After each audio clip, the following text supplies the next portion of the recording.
जय हिंद। तो पिछले लेक्चर में हम लोगों ने वेक्टर सीरीज को शुरू किया था, राइट। तो वहां पे हम लोग को पता चल गया कि वेक्टर्स कितने टाइप के होते हैं, वेक्टर्स होते क्या है फर्स्ट ऑफ ऑल, फिर वेक्टर्स कितने टाइप के होते हैं, एंगल बिटवीन टू वेक्टर्स है। दो वेक्टर मान लो आपके पास दिया हुआ है, उन दोनों के बीच में एंगल कैसे निकालना है याद कीजिए, tail to tail, head to head हम लोग को मिलाना था, राइट। तो उनके बारे में हम लोग को पता चल गया। और आखिर में हम लोगों ने यूनिट वेक्टर के बारे में हम लोगों ने अच्छे से पढ़ लिया, राइट। तो उसके बारे में हम लोगों को पता चल गया, उसके बारे में हम लोगों को पता चल गया। तो चलो आज एक नया टॉपिक के साथ शुरू करते हैं, उसका नाम है वेक्टर एडिशन। चलो हम लोग को पता तो चल गया था कि वेक्टर कितने टाइप के होते हैं, अभी वेक्टर के यूजेस भी तो देखना है। वेक्टर को हम लोग ऐड कैसे करेंगे, वेक्टर को हम लोग को सब्सट्रैक्ट कैसे करना है, वेक्टर को मल्टीप्लाई कैसे करना है, वेक्टर को डिवाइड कैसे करना है। ना ना ना ना, डिवाइड नहीं करते हम लोग कभी वेक्टर को हम लोग कभी डिवाइड नहीं करते। और वो रूल आप लोगों को जब मैं वेक्टर मल्टीप्लिकेशन पढ़ाऊंगा उसका कारण भी बता दूंगा कि वेक्टर को कभी डिवाइड नहीं किया जा सकता, वेक्टर सब्सट्रैक्शन हो सकता है, वेक्टर एडिशन हो सकता है, वेक्टर मल्टीप्लिकेशन भी हो सकता है। ठीक है, बहुत इंटरेस्टिंग लगता है वेक्टर मल्टीप्लिकेशन अगर आप गलती ना करो तो, लेकिन वेक्टर डिवीजन नहीं हो सकता भैया। ठीक है, उसको हम लोग समझेंगे। चलो आज वेक्टर एडिशन समझेंगे, और आज एक ही लॉ हम लोग को पढ़ना है, वो पढ़ेंगे हम लोग ट्रायंगुलर लॉ।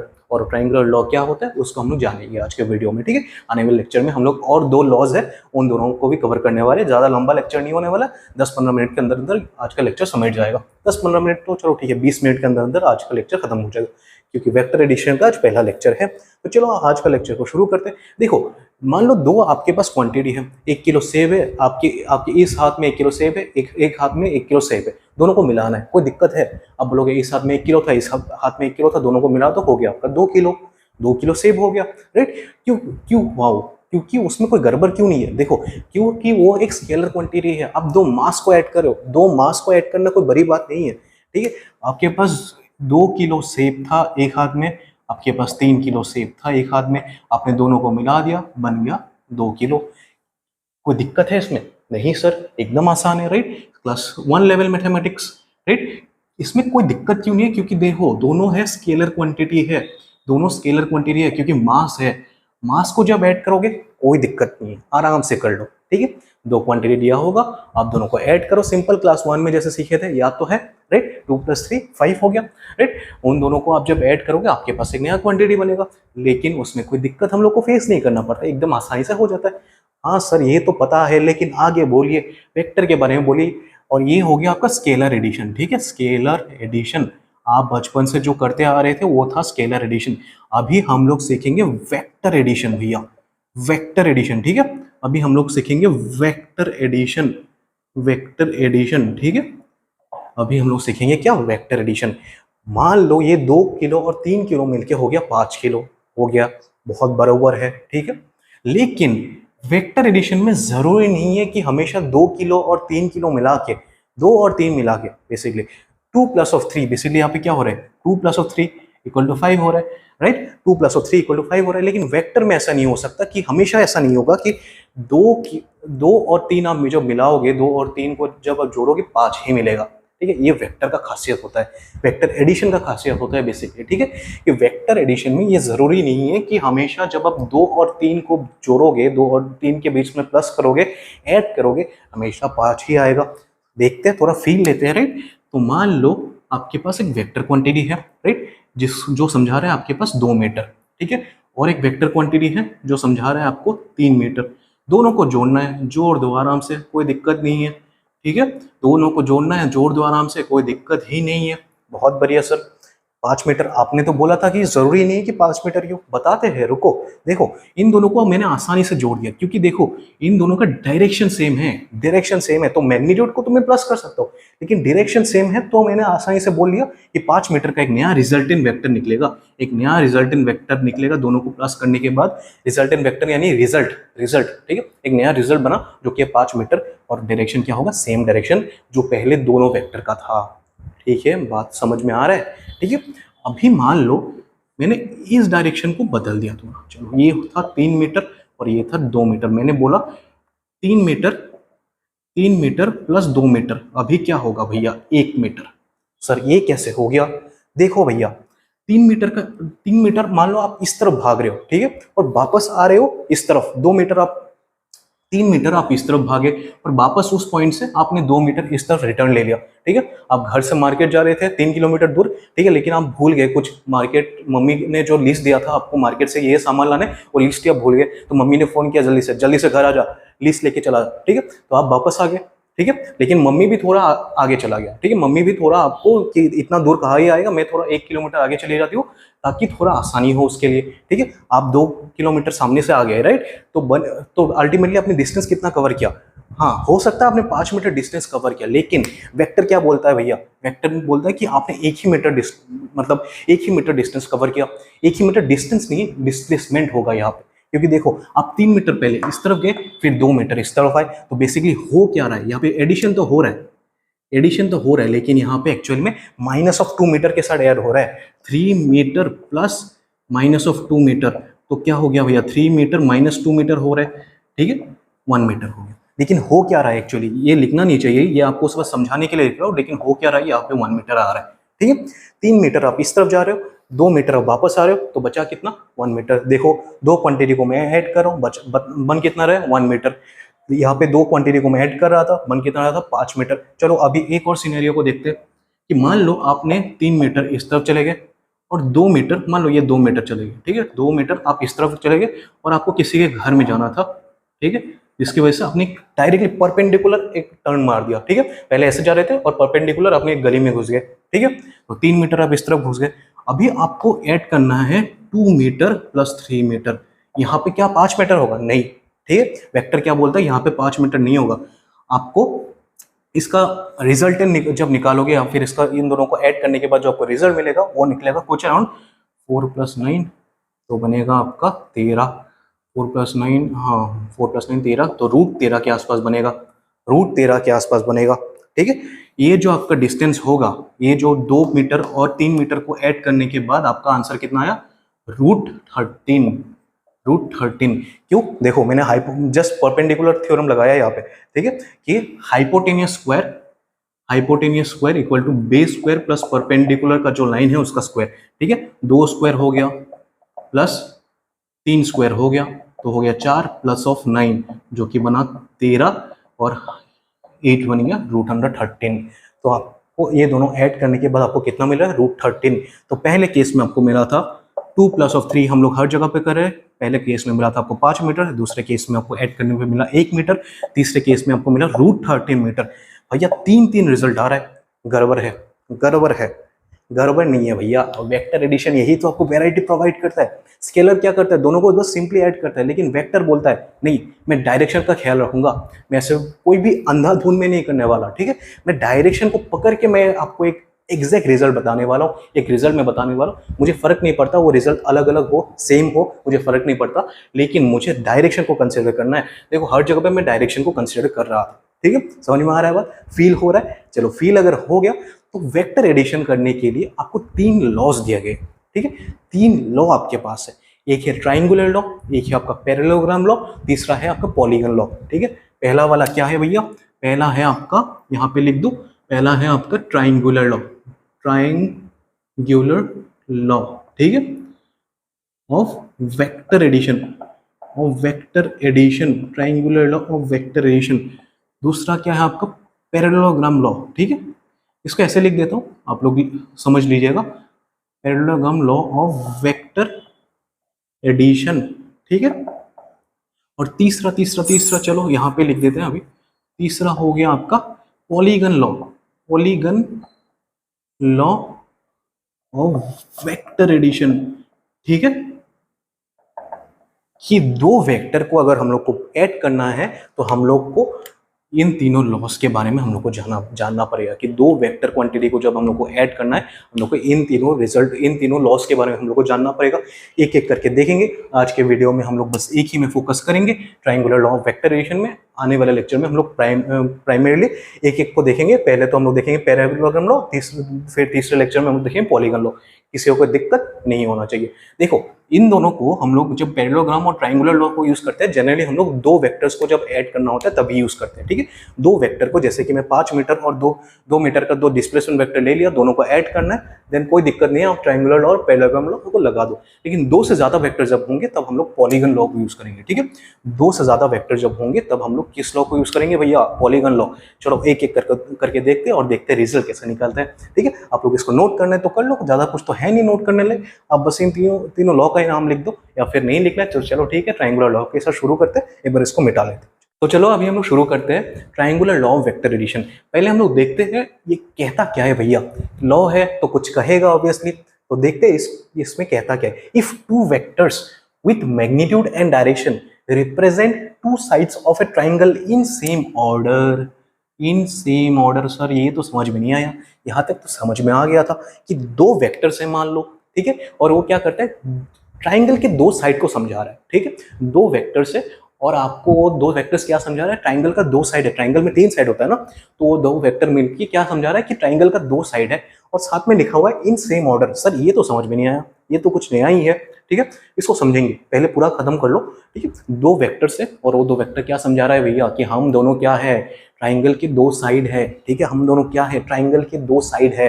कि मान लो मेरे पास ये दोनों वेक्टर्स है, ये दोनों वेक्टर्स है, एक ट्राइंगल है ना, एक ट्राइंगल है, एक ट्राइंगल है, राइट। तो एक ट्राइंगल है, तो ये क्या कर रहा है कि दो वेक्टर है, दो वेक्टर मिलके मान लो 2 साइड, ट्राइंगल के 2 साइड बना रहे हैं, ठीक है। वो समझा रहा है कि if two vectors with magnitude and direction represents 2 sides of a triangle in same order, ये हटा दो अभी के लिए, ठीक है। Then the third side will give the resultant vector taken in opposite order.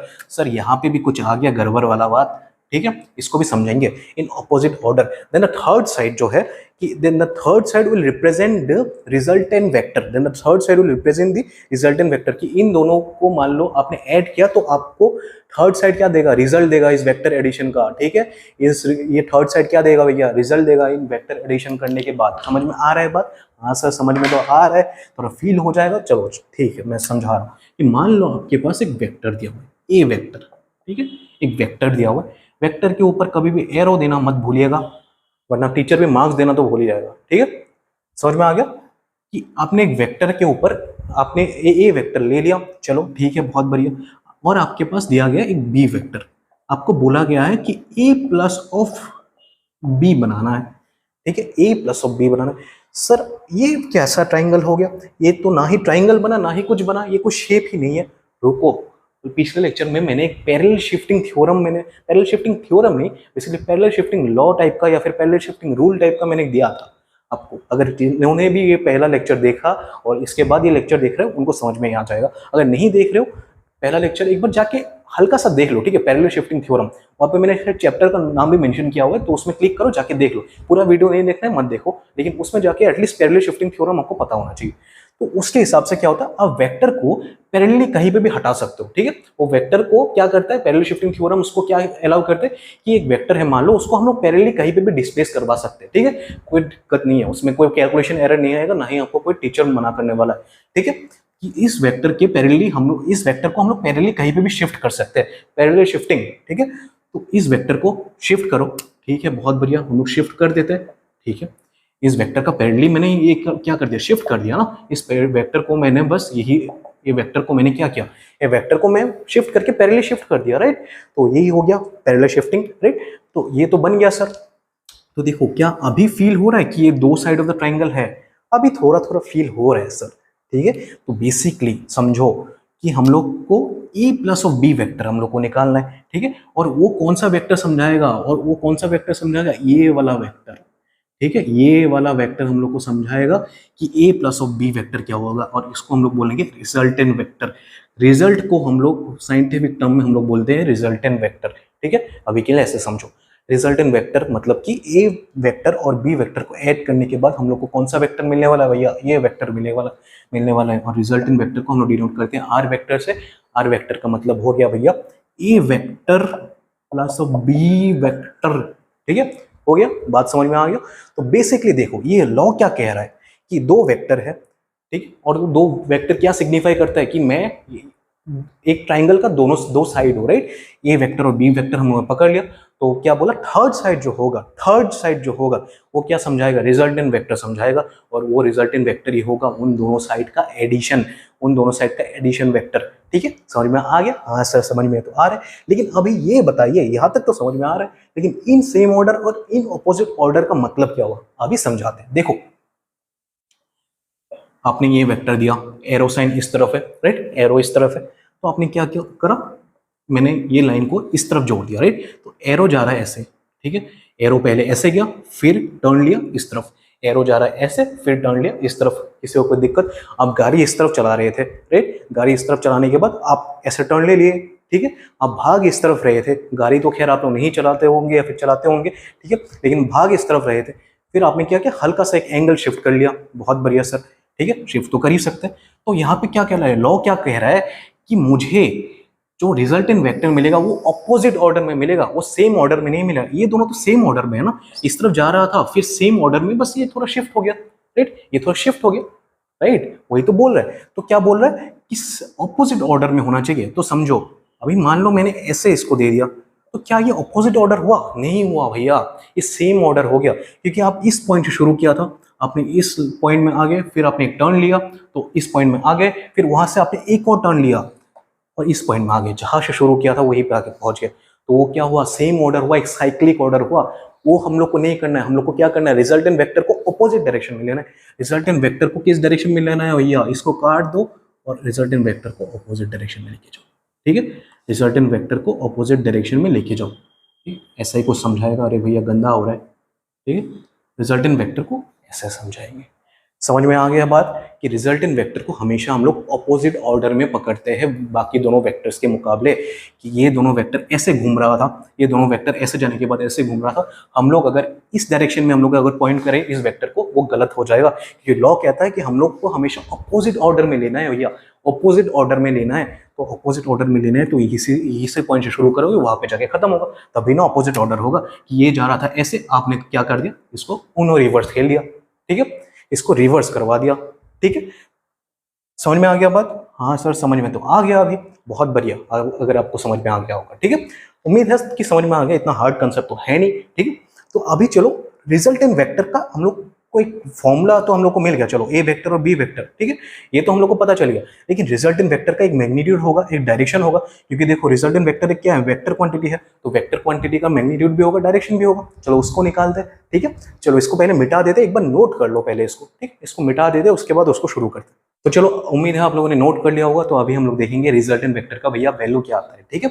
तो रिजल्टेंट वेक्टर का वैल्यू क्या आता है, मतलब कि रिजल्टेंट वेक्टर का पहले तो हम लोग को निकालना पड़ेगा मैग्नीट्यूड, और दूसरा हम लोग को निकालना पड़ेगा रिजल्टेंट वेक्टर का आर कैप यानी कि डायरेक्शन, ठीक है। रिजल्टेंट वेक्टर का डायरेक्शन भी हम लोग निकालेंगे, तभी ना एक वेक्टर क्वांटिटी होगा। कोई वेक्टर क्वांटिटी कब बनेगा, जब उसका मैग्नीट्यूड भी हम लोग को पता हो और उसका डायरेक्शन भी हम लोग को पता हो, ठीक है, डायरेक्शन भी हम लोग को पता हो, मैग्नीट्यूड भी हम लोग को पता हो। तो चलो मैंने उसी वेक्टर को जो मैंने ड्रॉ किया था अभी थोड़ी देर पहले कि ट्राइंगुलर लॉ के हिसाब से, तो उसी को मैंने यहाँ पे ड्रॉ कर दिया कि ए वेक्टर है, बी वेक्टर है, और रिजल्टेंट वेक्टर क्या समझाएगा, ए प्लस ऑफ बी। समझ में आ गया बात? चलो अभी क्या करना है, पहले फर्स्ट स्टेप बाय स्टेप याद रखो, स्टेप बाय स्टेप याद रखो, आराम से डेरिवेशन हो जाएगा, ठीक है, समझ में आ जाएगा। पहले आपको यहाँ से यहाँ तक एक परपेंडिकुलर लाइन खींचना है। हाँ सर खींच देंगे, किसी को कोई दिक्कत समझने में नहीं होना चाहिए। परपेंडिकुलर लाइन मतलब 90 डिग्री लाइन, राइट, समझ में आ गया कि इस पॉइंट से इस पॉइंट तक आप, चलो पहले नाम दे देते ए बी सी और डी, ठीक है। आपको एक सीधी परपेंडिकुलर लाइन खींचना है, पहला step C D, draw C D, ठीक है, अरे भैया ड्रॉ सी डी, ठीक है, विच इज परपेंडिकुलर लाइन, ठीक है। सी डी क्या है भैया, एक परपेंडिकुलर लाइन है, खींच सकते हैं, बहुत बढ़िया सर। तो अभी देखो हम लोग इस एंगल को नाम दे रहे थीटा और इस एंगल को नाम दे रहे अल्फा, ठीक है, ये एंगल को नाम दे दिया हम लोगों ने अल्फा, इस एंगल को नाम दे दिया थीटा। अगर आपको पूछा जाए angle between B and C, आप क्या बोलोगे? Angle between A vector and B vector अगर आपको पूछा जाए, एग्जाम में पूछ भी सकता है, एग्जाम में तो खैर नहीं पूछेगा, मैंने बता रहा हूँ कि ए वेक्टर और बी वेक्टर के बीच में एंगल क्या होगा, तो आप क्या बोलोगे भैया, क्या ये वाला एंगल होगा, क्या ए वाला एंगल होगा? आप बोलोगे ठीक है ये थीटा है तो ये मैं इसको कोई वैल्यू दे दूंगा, थीटा 2 हो गया। नहीं, गलत हो जाएगा भैया। देखो पिछले वाले रूल में मैंने क्या बोला था, एंगल हम तभी ले सकते हैं जब टेल टू टेल मैच हो जाए या तो हेड टू हेड मैच हो जाए। यहाँ पे क्या हो रहा है भैया, ना टेल टू टेल मैच हो रहा है ना हेड टू हेड मैच हो रहा है। इसका हेड और इसका टेल एक साथ है, इसका हेड और इसका टेल एक साथ है, तो उसके बीच में क्या हम लोग एंगल मेजर कर सकते हैं? नहीं, ठीक है। इसलिए जब भी tail to tail sorry head to tail या फिर टेल टू हेड जब हम लोग को दिया जाए, तो उसके केस में हम लोग को एक ही चीज करना है कि बाहर वाला एंगल ले लो, कि ऐसा एक परपेंडिकुलर लाइन ड्रॉ करो, ऐसा एक लाइन को एक्सटेंड कर दो और बाहर वाला एंगल ले लो। उसी एंगल को हम लोग बोलेंगे कि ए वेक्टर और बी वेक्टर के बीच का एंगल, ठीक है। अब भी अगर आपको पूछा जाए ए वेक्टर और बी वेक्टर के बीच में एंगल बताओ भैया, तो आप क्या बोलोगे? थीटा, ठीक है। उसको आप क्या बोलोगे भैया? थीटा। समझ में आ गया? थीटा डिग्री है। समझ में आ रहा है? हाँ सर समझ में तो आ रहा है। अभी बोलिए आगे क्या करना है? डिराइव करना है, जल्दी से जल्दी आर का वैल्यू बताइए। चलो बताते हैं, ठीक है। तो पहला स्टेप आपने ये कर दिया, तो चलो अभी मैं बोलता हूं इन राइट एंगल ट्राइंगल। अभी ये देखो, ये परपेंडिकुलर बन गया, राइट। तो ये पूरा का पूरा एक ADC एक राइट एंगल ट्राइंगल बना कि नहीं बना? हाँ सर बन गया, ठीक है। ADC एक राइट एंगल ट्राइंगल बन गया। हाँ सर बहुत बढ़िया। अभी देखो राइट एंगल ट्राइंगल के हिसाब से हाइपोटेनियस का रूल आपको पता है, राइट। पाइथागोरस थ्योरम आपको पता है। पाइथागोरस थ्योरम क्या बोलता है भैया? Hypotenuse square equal to base square plus height square, right. Hypotenuse square, यहाँ का हाइपोटेनियस कितना हो गया भैया? AC स्क्वायर इक्वल टू आपका base square AD square plus of height square CD square. देखो AC स्क्वायर हाइपोटेनियस है, AD क्या है भैया? बेस है, और CD क्या है? हाइट है, right. Height square plus base square equal to hypotenuse square, right. समझ में आ गया? Height square base square hypotenuse square, right. समझ में आ गया भाई?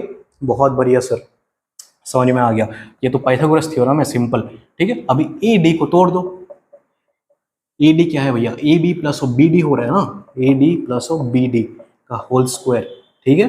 AD प्लस ऑफ BD का whole square equal to CD का whole square. AD plus of BD का होल स्क्वायर प्लस CD का होल, सॉरी CD कहाँ से आ गया? हाँ CD तो यहाँ से ऑलरेडी था। अरे भैया क्या करते हो सर, ठीक है। AB plus of BD plus of CD square, हाँ सर आ गया, ठीक है। अभी इसको छोड़ दो, इस इक्वेशन को इक्वेशन नंबर देके थोड़ा रेस्ट करने दो, ठीक है। कोई दिक्कत नहीं, इसको हम लोग थोड़ा रेस्ट करने देते हैं, तब तक हम लोग दूसरा काम कर लेते हैं। अभी देखो हम लोग को क्या करना है। BD का वैल्यू निकालेंगे और CD का वैल्यू निकालेंगे। कैसे निकालेंगे भैया? देखो ये भी तो एक छोटा सा राइट एंगल ट्राइंगल बन गया ना, ये भी तो एक छोटा सा राइट एंगल ट्राइंगल बन गया। CDB होता है बेसिकली, CDB, ये भी तो आपका एक राइट एंगल ट्राइंगल ही बन गया, ठीक है। तो मैं ये लिखता हूं कि इन ट्राइंगल CBD मैं काम कर सकता हूँ, BD का वैल्यू मैं निकाल सकता हूँ। कैसे निकालूंगा? पहले देखो मैंने cos थीटा ले लिया, याद है स्कूल में आप लोग पढ़े थे, some people have curly brown hairs turn permanently black, या फिर some people have curly black hairs turn permanently brown, कुछ भी कह लो, ठीक है। तो उस हिसाब से आप लोग cos थीटा का वैल्यू निकालोगे। cos थीटा क्या होगा? Some people have curly brown hairs base by hypotenuse, base क्या है भैया? BD, ठीक है। हाइपोटेनियस क्या है भैया? CB, निकाल लो। BD का आपको वैल्यू मिल जाएगा CB cos ऑफ थीटा, हाँ सर मिल गया। अभी CB क्या है? देखो CB क्या है भैया? B वेक्टर है कि नहीं? बोलो CB क्या है? B वेक्टर है। क्या B वेक्टर है? नहीं, B वेक्टर का मैग्नीट्यूड है। CB क्या है भैया? CB क्या है? लेंथ है, राइट। लेंथ क्या होता है? लेंथ क्या वेक्टर क्वांटिटी होता है? नहीं, लेंथ क्या होता है? एक आपका स्केलर क्वांटिटी होता है। तो आप जब भी लिखोगे लेंथ मतलब वेक्टर क्वांटिटी, ठीक है, आप लेंथ को मेजर कर रहे हो, लेकिन आप बी वेक्टर थोड़ी ना लिखोगे। आप बोलोगे कि लेंथ किससे समझाओगे? बी वेक्टर का मैग्नीट्यूड। मैं डायरेक्शन के बारे में बात नहीं कर रहा हूँ, ठीक है, बी वेक्टर का मैग्नीट्यूड, ठीक है। तो जब भी आपको लेंथ समझाना हो, जब आप CB लिखोगे तो बी वेक्टर का मैग्नीट्यूड लिखोगे। मैं डायरेक्शन के बारे में बात ही नहीं कर रहा हूँ, ठीक है। मैं क्या निकाल रहा हूँ भाई? आर का मैग्नीट्यूड निकाल रहा हूँ, तो मुझे डायरेक्शन का उससे कोई लेना देना नहीं है, ठीक है। अभी मैं क्या कर रहा हूँ? CB equal to B vector का मैग्नीट्यूड में ले सकता हूँ। हाँ सर ले तो सकते हैं, ठीक है। BD equal to B vector का magnitude cos of theta. Very nice. Equation number 2 दे दो, ठीक है, इक्वेशन नंबर 2 दे दो। अभी तक सही है। अभी मैं लूंगा इन ट्राइंगल CBD, फिर से मैं अभी साइन थीटा का वैल्यू निकाल सकता हूँ। हाँ सर निकाल तो सकते हैं। सम पीपल हैव मतलब कि परपेंडिकुलर बाय बेस, ठीक है, अभी से आप लोग जब भी याद करोगे ऐसे मत याद रखा करो कि sine some people curly brown hair stern permanently black, like वो ठीक है दिमाग में रखो, बट आप तो हो सके तो जितना स्पीड में कर सकते हो चीजें उतना आसान हो जाएगा। ठीक है, साइन का मतलब परपेंडिकुलर बाय हाइपोटेन्यूस। ठीक है, परपेंडिकुलर मतलब सी डी बाय हाइपोटेन्यूस मतलब आपका सी बी। ठीक है, तो सी डी क्या बन गया भैया, C B sine of theta. हाँ सर, तो सी बी फिर से हम लोग लिख सकते हैं बी वेक्टर का मैग्नीट्यूड। ठीक है, sine of theta. Equation number 2 दे दो। बहुत बढ़िया सर, इक्वेशन नंबर 2 दे दिया। अभी आपको जो जो वैल्यू मिला है इसमें पुट कर दो, लेकिन उससे पहले सबका आपने मैग्नीट्यूड लिखा है तो ए आपके पास आगे सी डी का वैल्यू, सी डी का वैल्यू, बी डी का वैल्यू, बी डी का वैल्यू, तो ए सी और ए बी को भी आप वेक्टर फॉर्म में यानी कि वेक्टर फॉर्म के मैग्नीट्यूड में लिख सकते हो, राइट, क्योंकि आपको ए सी क्या है, अल्टीमेटली ए सी क्या है, रिजल्टेंट वेक्टर, राइट, ए सी क्या है, रिजल्टेंट वेक्टर का मैग्नीट्यूड है, राइट, ए सी क्या है, लेंथ है, तो रिजल्टेंट वेक्टर का भी मैग्नीट्यूड आपका लेंथ ही समझाएगा, राइट, तो हम लोग लिख सकते हैं आर वेक्टर का मैग्नीट्यूड। और आपका क्या हो गया भैया, यहाँ पे नहीं लिखते, फिर से मिटाना ही पड़ जाएगा, तो आपका यहाँ पे दिखेगा कि नहीं मालूम, तो ए सी क्या हो गया, ए सी इक्वल टू आर वेक्टर का मैग्नीट्यूड, और आपका क्या हो गया ए बी बाकी रह गया, ए बी क्या है भैया, ए बी क्या है, ए वेक्टर का मैग्नीट्यूड। समझ में आ गया बात, ए बी वेक्टर क्या है भैया, ए बी है आपका ए वेक्टर का मैग्नीट्यूड। अभी तक तो सबको समझ में आ रहा है, तो इक्वेशन 1 में अभी तक जितने भी वैल्यूज मिले सबको पुट कर दो।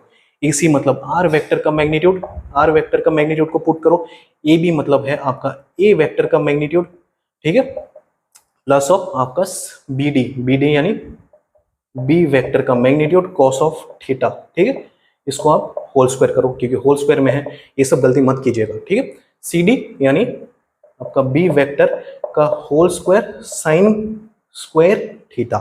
समझ में आ गया बात? हाँ सर समझ में तो आ गया, इसमें कोई दिक्कत नहीं है सर।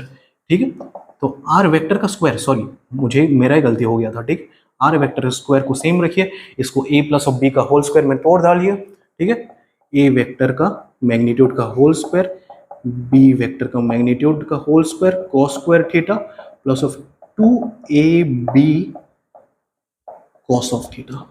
ठीक है, मैंने बस a प्लस ऑफ b का होल स्क्वायर लगाया है, a प्लस ऑफ b का होल स्क्वायर लगाया है, a square plus of 2ab plus of b square. ठीक है, सिंपल है। ठीक है, प्लस ऑफ b वेक्टर का मैग्नीट्यूड का whole square sine square theta.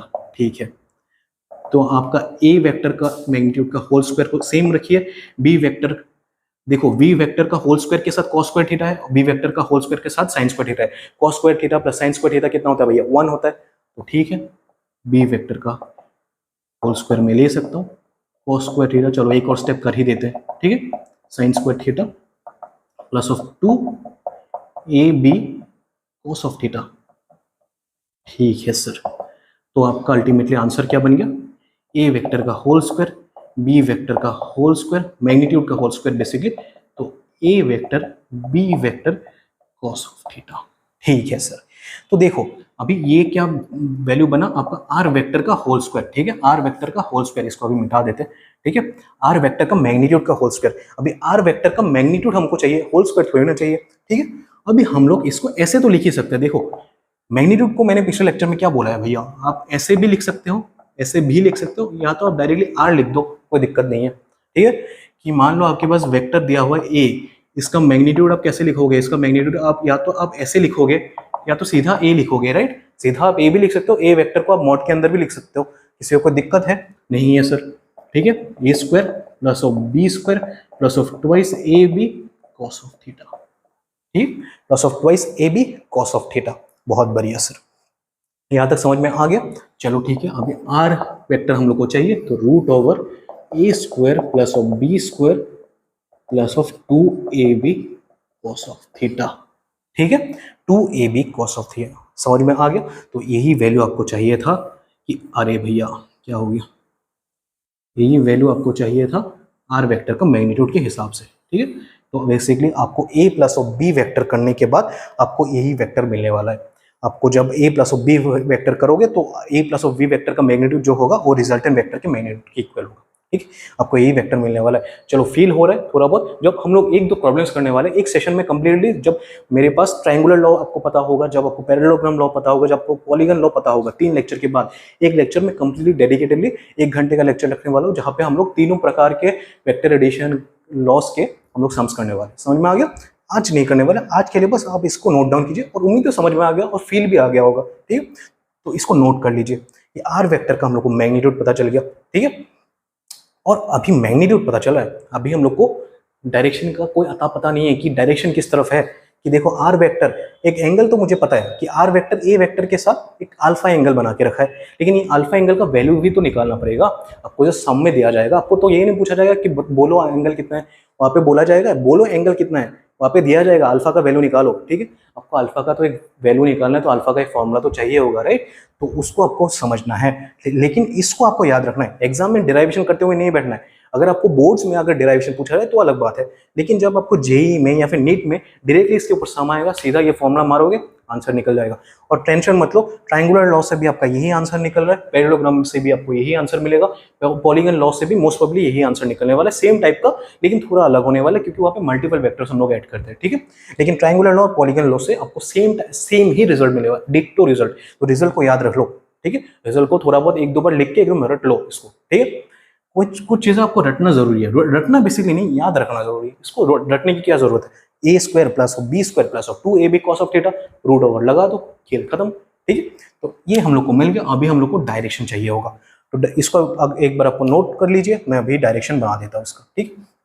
तो चलो इसको हम लोग मिटा देंगे, इस पार्ट को मैं अभी आप लोगों को मिटा देता हूँ।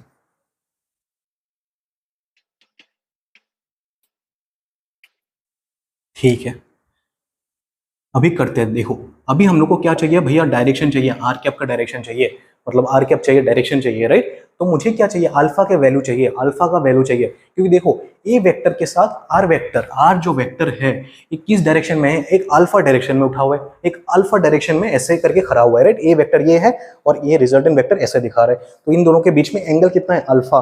तो अल्फा का वैल्यू निकाल दो, आर वेक्टर का डायरेक्शन मिलेगा कि नहीं मिलेगा भैया, बोलो। कि दो वेक्टर, ये आपके पास ए वेक्टर है और रिजल्टेंट वेक्टर ऐसे खड़ा हुआ है, तो इन दोनों के बीच का एंगल निकाल लो, आपको पता चल जाएगा कि आर वेक्टर कितनी दूरी पे है ए वेक्टर से, या फिर आपका आर वेक्टर का पोजीशन क्या है, आर वेक्टर का डायरेक्शन किस तरफ है। समझ में आ गया, ठीक है सर, समझ में तो आ गया। तो चलो ठीक है, अभी ये पूरा का पूरा ट्राइंगल फिर से ले लो, in triangle C A D ले लो, चलो ठीक है, सी ए डी ले लो, कुछ भी ले लो, ये पूरा का पूरा मैं ट्राइंगल ले रहा हूँ, राइट एंगल ट्राइंगल, ठीक है, सी ए डी। समझ में आ गया, ठीक है सर, समझ में तो आ रहा है, ठीक है। अभी मुझे टेन अल्फा बताओ, टेन अल्फा का वैल्यू बताओ। चलो बता तो नहीं पाओगे, सोचो दिमाग में सोचो, ठीक है। टेन अल्फा का value, some people curly brown has turn permanently black, permanently black, ठीक है, पी बाई बी, ठीक है, मतलब परपेंडिकुलर बाई बेस। परपेंडिकुलर क्या है भैया, सी डी, बाई बेस क्या है भैया, ए डी, ठीक है। तो सी डी, ए डी को मैं कैसे लिख सकता हूँ, A B plus of B D, ठीक है, A B plus of B D. अभी ए बी बी डी और सी डी का हम लोग के पास वैल्यू है भैया, देखो सी डी का वैल्यू क्या है, सी डी का वैल्यू मैंने यहीं पे निकाला था, बीम का मैग्नीट्यूड और साइन थीटा, ठीक है। सी डी का मतलब क्या है भैया, सी डी का मतलब है बी साइन ऑफ थीटा, हाँ sir, B sine of theta था ना, बी का मैग्नीट्यूड था, मैंने वहां पे डायरेक्टली बी लिख दिया, कोई दिक्कत नहीं है सर। तो बी डी, ये जो आपको बी डी का वैल्यू चाहिए, ये बी डी क्या है भैया, B cos of theta, B cos of theta. और ये कंपोनेंट का खेल है, अभी तो चलो ठीक है, आपने पाइथागोरस थ्योरम वेरम लगा के आपने कर दिया, लेकिन कुछ दिन बाद आपको ये मतलब देख के ही पता चल जाना चाहिए कहाँ पे बी कॉस थीटा लगेगा, कहाँ पे बी साइन थीटा लगेगा, या फिर कहाँ पे ए कॉस थीटा लगेगा, कहाँ पे ए साइन थीटा लगेगा। और वो मैं आप लोगों को एक्सपर्ट बना दूंगा, टेंशन मत लो, आपको कंपोनेंट का खेल है, ठीक है। अब ये कंपोनेंट क्या है, आने वाले लेक्चर में पता चलेगा ना, शांति रखो, ठीक है। तो बी कॉस थीटा मिल गया, बी साइन थीटा मिल गया, ठीक है। तो सी डी का मतलब हो गया आपका B sine of theta. A B का मतलब क्या है भैया, A vector, right, A vector का मैग्नीट्यूड, वही जो हम लोग पहले लिया करते थे, ए वेक्टर का magnitude plus of B D मतलब होता है बी कॉस ऑफ थीटा, ठीक है। टेन अल्फा का वैल्यू आपके पास आ गया, लो भैया आपके पास आर का भी वैल्यू आ गया। चलो यही पे एक साथ लिख देता हूँ कि आर का वैल्यू हो गया आपका A square plus of B square, चलो थोड़ा अच्छे से लिखते हैं, ठीक है, A square plus of B square two A B cos of theta, ठीक है। और आपको टेन अल्फा मतलब अल्फा का वैल्यू यहाँ पे निकाल लो, ठीक है, क्या दिक्कत है, टेन अल्फा का वैल्यू निकाल लो, आंसर निकल गया, ठीक है। आपको आर का वैल्यू पता चल गया, आपको डायरेक्शन पता चल गया, कांग्रेचुलेशन, आपको आर वेक्टर के बारे में सब कुछ पता चल गया। ए प्लस ऑफ बी वेक्टर को अभी आप जोड़ोगे तो आर वेक्टर का वैल्यू आपके पास आएगा, एक आएगा मैग्नीट्यूड, एक आएगा आपका अल्फा का वैल्यू, अल्फा का वैल्यू यानी डायरेक्शन, तो दोनों आपको पता चल गया। तो आर वेक्टर के बारे में आपके पास सब कुछ इन्फॉर्मेशन है, कॉन्ग्रेचुलेशन, आपने ए और बी को ऐड कर दिया इतने टफ प्रोसेस से, ठीक है। बिल्कुल भी टफ नहीं था, डेरिवेशन है, लाइन बाय लाइन आपको थोड़ा बहुत याद रखना पड़ेगा। थोड़ा याद भी क्या रखना है आपको, पहले क्या करना है, इमेजिन करो, चलो फील करते हैं, चलो ठीक है। पहले आपको क्या करना है, परपेंडिकुलर लाइन खींचना है, ठीक है। परपेंडिकुलर लाइन खींचने के बाद आपको हाइपोटेन्यूज लगाना है, ठीक है, हाइपोटेन्यूज थ्योरम लगाना है, यानी कि पाइथागोरस थ्योरम, ठीक है। Height square plus base square equal to hypotenuse square लगा दिया आपने, चलो ठीक है, लगा दिया सर, हाँ बहुत बढ़िया। जो इक्वेशन मिलेगा उसको साइड में रखो, अभी लगाओ। Some people have curly brown hair turn permanently black, sine law, cos law, tan law, ठीक है। उन दोनों तीनों के साथ आपको खेलना पड़ेगा, तो आपको आपके पास वेरिएबल्स का वैल्यू आ जाएगा, राइट। तो उसी को पहले वाले इक्वेशन में पुट करो। हाँ सर पुट कर रहे हैं, सर थोड़ा इमेजिन हो रहा है, पुट कर रहे हैं, तो आ गया आपको आर वेक्टर का वैल्यू, आ गया आपके पास रिजल्टेंट वेक्टर का वैल्यू। रिजल्टेंट वेक्टर का वैल्यू जैसे आ गया तो कांग्रेचुलेशंस, आपको रिजल्टेंट वेक्टर का मैग्नीट्यूड आपको मिल गया। अभी आपको tan अल्फा का वैल्यू निकालना है, tan अल्फा का वैल्यू निकाल दीजिए तो रिजल्टेंट वेक्टर का डायरेक्शन आपके पास आ गया, ठीक है। तो चलो फटाफट हम लोगों ने रिकॉल भी कर लिया, सेशन भी देख लिया, रिकॉल भी कर लिया, रिवीजन भी हो गया। चलो इसको एक बार नोट करना कर लो, अगर नोट नहीं करना आपको मतलब ऑलरेडी पता है, आप लोग एक्सपर्ट हो। अगले लेक्चर में हम लोग सम्स करने वाले, लेकिन उससे पहले हम लोग पैरेललोग्राम लॉ और आपको पॉलीगन लॉ के बारे में अच्छे से बताएंगे, ठीक है। उम्मीद है आपको लेक्चर में मजा आया होगा, समझ में भी आया होगा, इन्फॉर्मेटिव था आज का लेक्चर, बहुत अच्छा। आप लोग लेकिन पेन पेपर लेके बैठा कीजिए, पेन पेपर में लिखा कीजिए, प्रैक्टिस हो जाएगा आपकी, आप एक बार प्रैक्टिस भी हो जाएगा आपके लिए। और आप एग्जाम से पहले खुद का नोट्स जब भी देखोगे बहुत अच्छा फील होता है, ठीक है, बहुत कंफर्टेबल फील होता है। दूसरों के नोट्स में इतना मजा नहीं आता, ठीक है। खुद से एक बार देखोगे याद आएगा कि अरे सर ने तो ऐसे बोला था, अरे मैंने तो इसको ऐसे ट्रिक से, देखो मेरा बोलने का टेक्निक अलग हो सकता है, आपका समझने का टेक्निक अलग हो सकता है। कभी कभी ऐसा हो सकता है कि मैंने आपको ऐसे समझा, आपने इसको ऐसे समझ लिया, थोड़ा आपने डायरेक्शन चेंज कर लिया, उसको साइड में लिखो कि मैंने कैसे समझाया, ठीक है। आप खुद ने कैसे समझा उसको साइड में लिख के रखो कि एग्जाम से पहले जैसे आप उसको रिकॉल करोगे, पेज उल्टाओगे, अरे भैया ये तो ऐसे था, ये तो इतना आसान था, ठीक है, तो आपके लिए आसानी होगा। उम्मीद है आपका आज का लेक्चर में समझ में आ चुका होगा, हर एक कंसेप्ट। ट्रायंगुलर लॉ बहुत इजी था, ठीक है। मिलते हैं अगले लेक्चर में पैरेललोग्राम लॉ के साथ, ठीक है। तब तक के लिए जय हिंद, जय भारत, पढ़ते रहिए, खुश रहिए, ठीक है, ठीक है, जय हिंद।